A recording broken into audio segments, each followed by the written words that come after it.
जे आपका स्वागत है। खबरों को देखने के पहले YouTube पर जाकर सब्सक्राइब बटन को दबाना ना भूलें और फिर देखते रहे खबरें जेबी न्यूज। औद्योगिक क्षेत्र में मिसेस लवीना कपूर कंपनी की मनमानी के कारण आज लगभग 400 कामगार हड़ताल पर बैठे हुए हैं। इनकी मांग है कि निलंबित 2 कामगारों को कंपनी दोबारा काम पर ले, परंतु मैनेजमेंट इसको मान्य करने को तैयार नहीं है। इस मामले का हल करने के लिए पालघर के जिलाधिकारी और सांसद राजेंद्र गावित ने भी काफी प्रयास किए, परंतु कंपनी मालिक ने इनकी एक न मानी। आज कंपनी मालिक के मनमानी के कारण सभी कामगार गेट के बाहर बैठे हुए हैं। इन कामगारों को जब तक नहीं लेंगे तब तक वे अपना धरना शुरू रखेंगे। इनकी मांग को पूरा करने के लिए स्थानीय नेताओं ने भी एकत्रित आकर एक मंच से अपनी आवाज बुलंद की है। अब देखना यह है कि क्या ये कामगार अपना हक ले पाएंगे या कंपनी अपनी मनमानी पे अपना दबाव बनाकर रखेगी। बैनर वरती है ना, थोड़ा वरती है ना बैनर। तुम्ही चालत राहू। बैनर दिसला पाहिजे ना, बैनर वरती घ्या।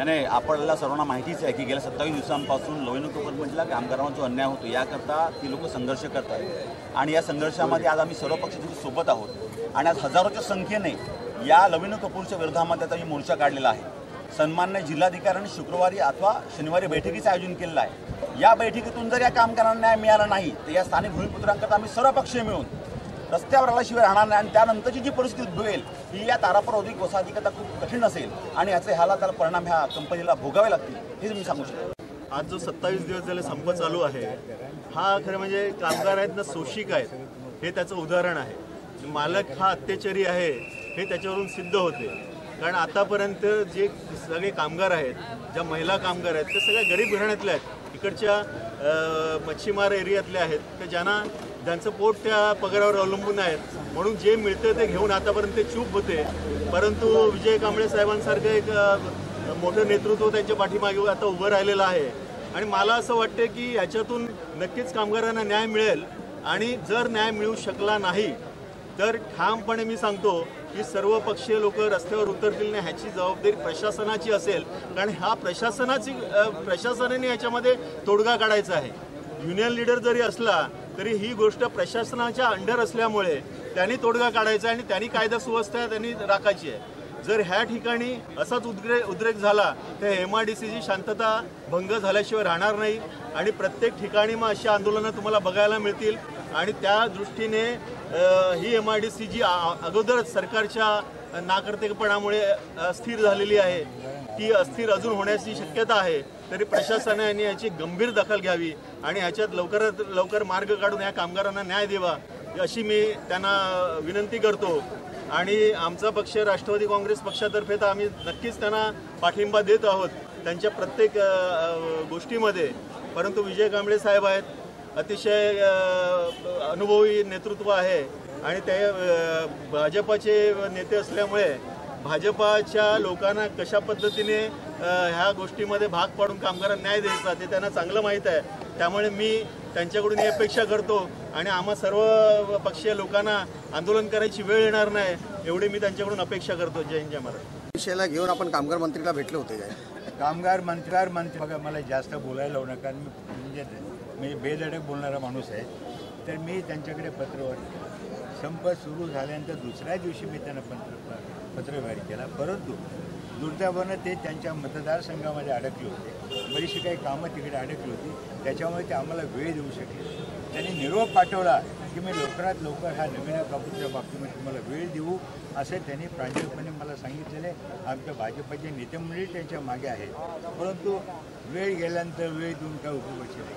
तुम्ही त्या लवकरात लवकर वेळ दिला सगळ्यांबरोबर असंच मला कामगारांचं तरी तुम्ही म्हणत असाल की हा 27 दिवसापासूनचा लढा आहे. हा तसा 27 दिवसापासूनचा नाही, मी तर म्हणेन गेल्या वर्षभरापासून त्यांचा हा लढा सुरू आहे.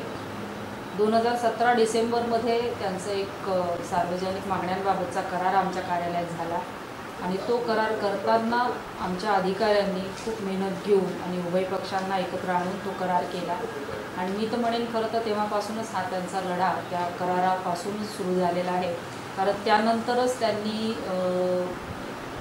पूर्वीची जी रेकग्नाइजेशन आहे ती बदलण्याचा जो निर्णय घेतला, त्यानंतरच्या ह्या घटना ज्या आहेत त्या फार वेगाने घडत गेलेल्या आहेत आणि प्रत्येक टप्प्यावरती आमच्या कार्यालयामध्ये हे सर्व कामगार येत असतात आणि त्यांना कायदेशीर मार्गाने जी काही मदत करता येईल ती आमचे सर्व अधिकारी त्यांना करतात. आज आंदोलन में सभी पार्टियों ने अपनी अपनी बात रखी और एक मन से आवाज़ उठाई. यदि कामगारों को नहीं लिया गया तो सभी राजनीतिक दल सड़क पर उतर के कंपनी गेट पर आंदोलन छेड़ देंगे और वो आंदोलन की जिम्मेदार स्वयं प्रशासन रहेगी. बोईसर से कमर रजा की रिपोर्ट.